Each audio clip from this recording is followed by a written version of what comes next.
What's happening with Survivor 2? It's your boy Motomai coming at y'all tonight with a raw rundown. Now the rundowns is basically going to be where after every show I give my recap, I give my analysis on how the show was, just for the people who might have missed the show or even for the people who just want somebody else's opinion. But yeah, I'm probably try to do this for Raw, NXT, and SmackDown.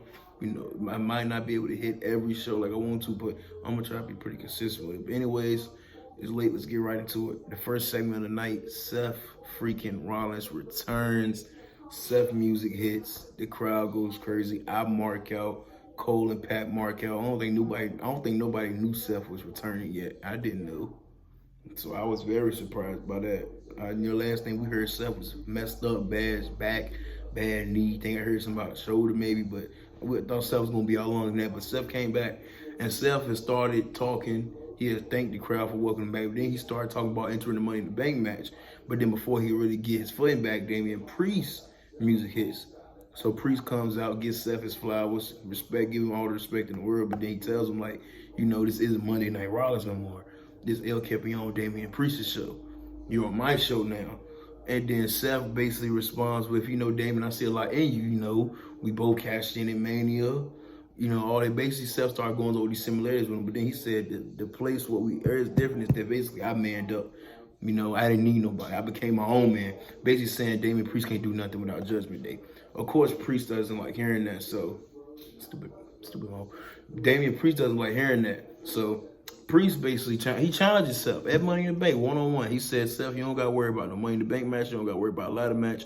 Me and you, Money in the Bank one-on-one for the world title. So Seth's most likely first match back is going to be for the World Heavyweight Championship. That's going to be a pretty good match. That's going to be a pretty good match, man.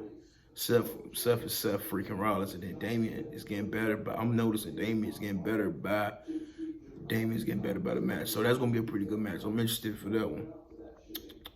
Next segment, we go to the back. Chad Gable is talking to Adam Pearce.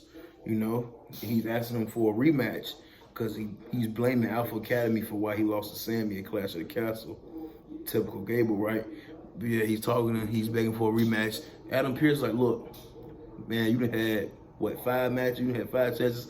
You got to go to the back of the line where everybody else, Gable. You can't just keep getting all these shots at Sammy and not getting it done. You got to go to the back. So Gable says, fair. So give me a match tonight. So Adam Pearce says, okay, he said, give me a match tonight. Then Pearce says, okay, I have an opponent for you.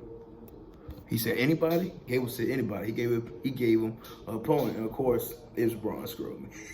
Of course, it's Braun Strowman. Hilarious, right? So, yeah, so next match is going to be Gable and Braun. So, first match of the night, Chad Gable versus Braun Strowman.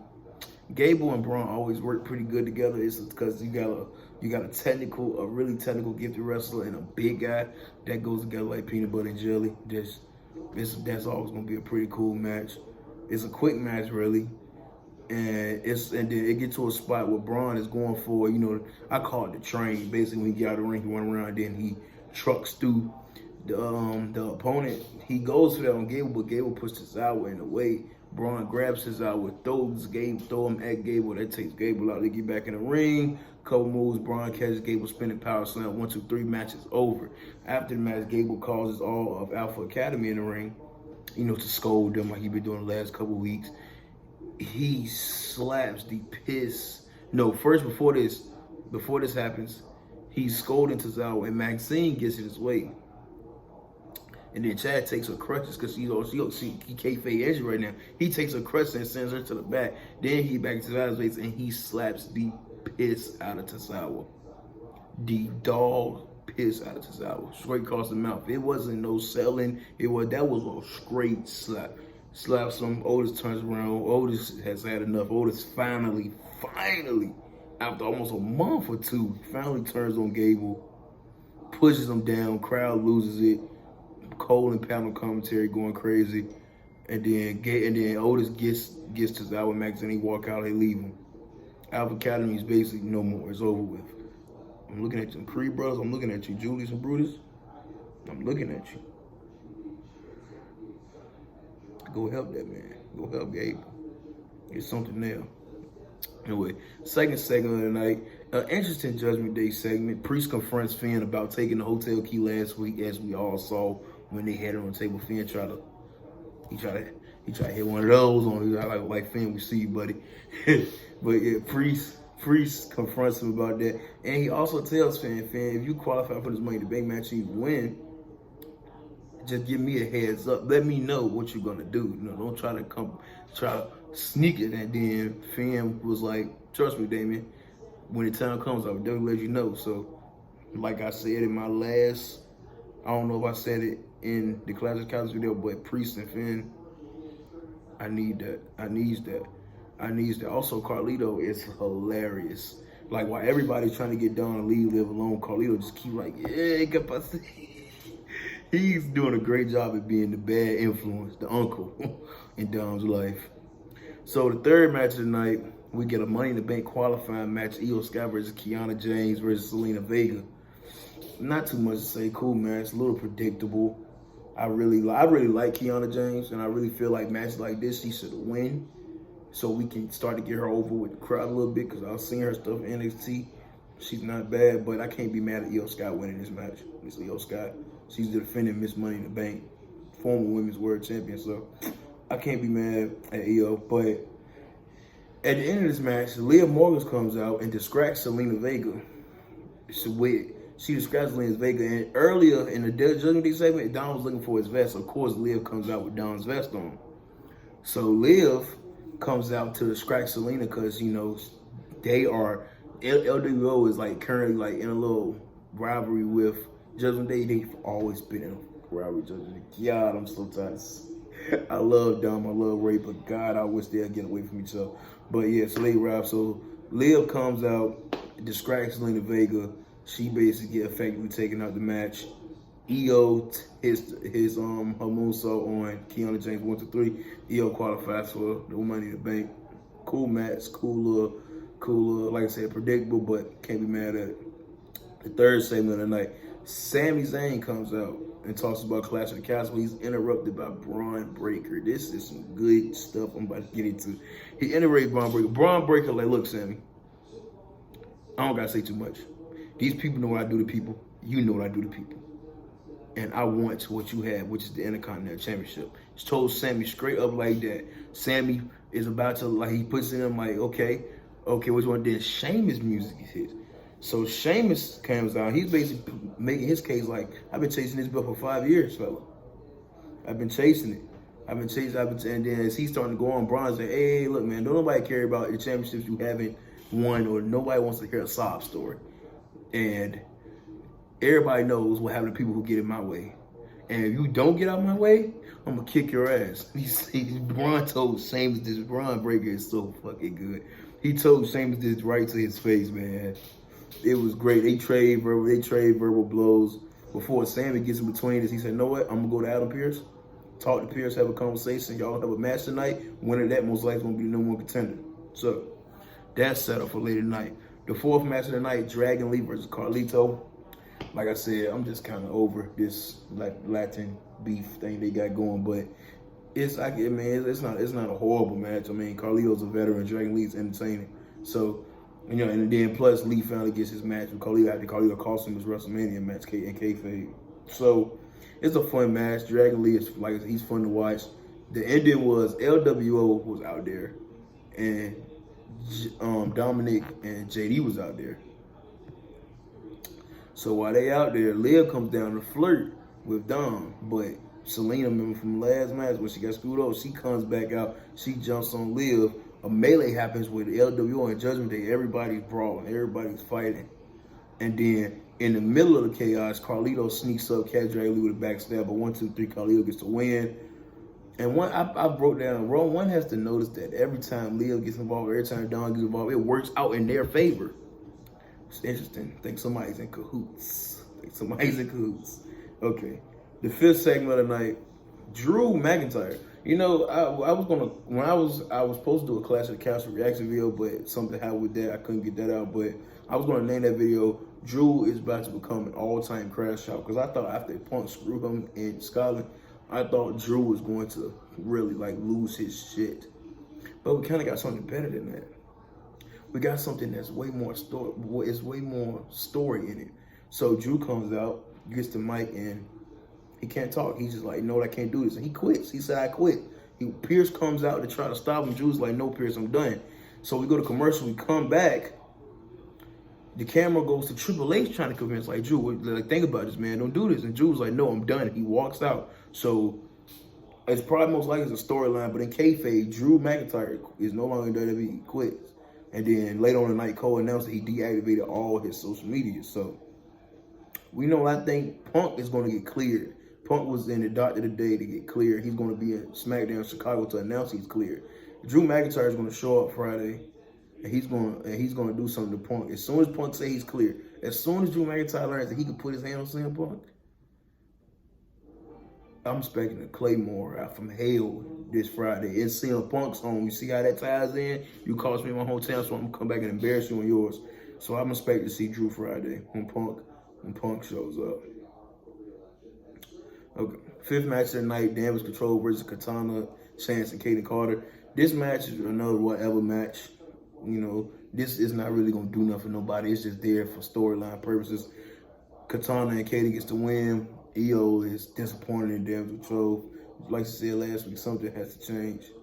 And if nothing change, I'm going to change it myself. So I'm expecting a Damage Control breakup soon. I mean, it's time. Bailey is out doing her own thing. Asuka's injured right now, so yeah, and all 3 of these women is talented. Kairi Sane, Dakota Kai, Io Sky, all of them could be good on their own. So yeah, it's time to break them up. It's time to break them up. The 6th match of the night, Braun Breaker versus Sheamus. Pre-banger alert. This match was good, man. Brutal. Just 2 big dudes just bumping. Like, that's what Vince used to love, right? Just 2 big guys just bumping around. It was a brutal match. 2 tough guys just banging. It was a crazy spot where Braun launched himself off the apron onto Sheamus, who was leaning on the announce table, sent both of them tumbling. Crazy spot. Braun Breaker is amazing. He's one of my favorite wrestlers right now. Braun Breaker is amazing, man. And then it was a slight botch though where Breaker went for the Frankenstein, but he slipped. But you know, it's whatever. Me personally, this time I don't really care about botches as long as nobody get hurt. I mean, it's live action stunts. I mean, like, some stuff is going to happen. I don't really pay no too much botches. Braun's amazing. He's going to be good. So, but Sheamus gets the other hand, and Sheamus is about to win the match. Braun goes for a spear. Sheamus catches him with that big bicycle knee, takes him out. Sheamus he's about to bro kick him, but then Ludwig Kaiser interferes. Ludwig comes in. Ludwig comes in, disqualification. Braun wins. I mean, not Braun, my bad. Sheamus gets the disqualification win because Ludwig was going after that bad knee that he was working on a couple weeks ago. And then Ludwig hangs Sheamus on the steps. And he's about to come the same thing he did to Vinci when he circles the ring and he's about to dive into Sheamus' knee.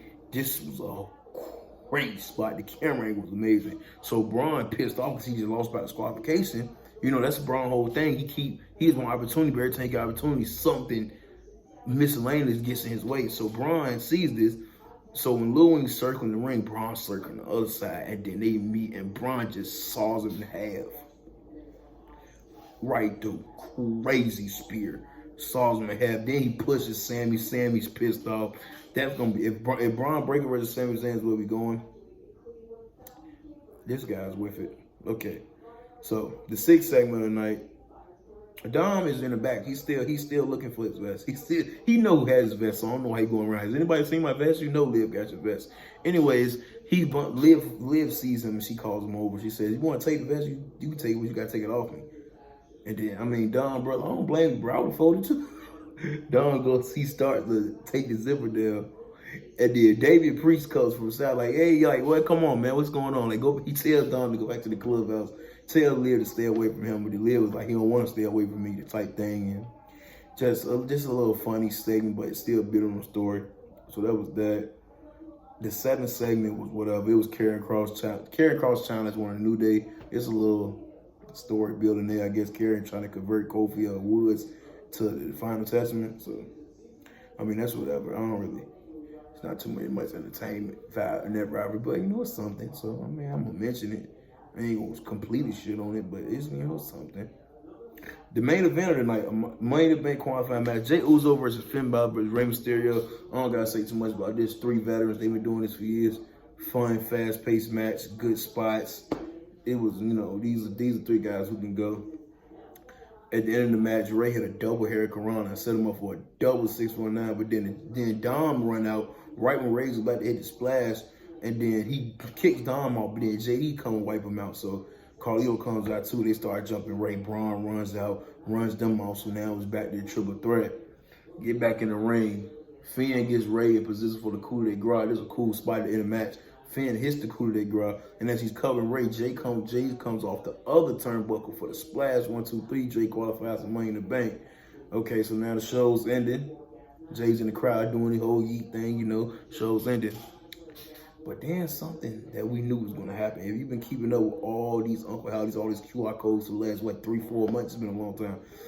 It was a countdown saying tonight was the night. And you hear that familiar, you know, when the Fiend was around, and you know, when the Fiend was coming, everything was shut off. And then you hear Shatter started playing Bray's theme song. I almost teared up, bro. Bray was my favorite wrestler of all time, man. So, you know what's coming. It's finally the arrival of the Wyatt 6. Well, I guess 5, but 6, because Bray's spirit is definitely in this story. That introduction, let me know. So it pans out to, I believe, Nikki Cross comes out of the door as Abby the Witch, I believe. I don't think she's Silver. I think Alexa Bliss is Sister Abigail, but so Nikki Cross comes up, and then you go around the back, and then it's just a murder scene, bro. It's bodies, it's blood on the walls, it's people laid out. They said it was gonna be a massacre. Chad Gable is dead. Your camera pans over to Chad over there, blood running there, like he got shot, just dead. Chad's dead. So he got a match next week. I don't know what they gonna do about that. Chad, it's just carnage, and you starting to see these former characters. You're starting to see Mercy the Buzzard, who I believe is Dexter Lumis. You're starting to see Huskus the Pig, who I believe is Joe Gacy. And then we see good old Uncle Howdy. He walks out. Everybody walks out with him. Also Eric Rowan's there too. I'm drawing a blank. I can't think of the character he was portraying, but Eric Rowan was there too. They walk out. Bray not Bray, look at me, I'm thinking about Bray.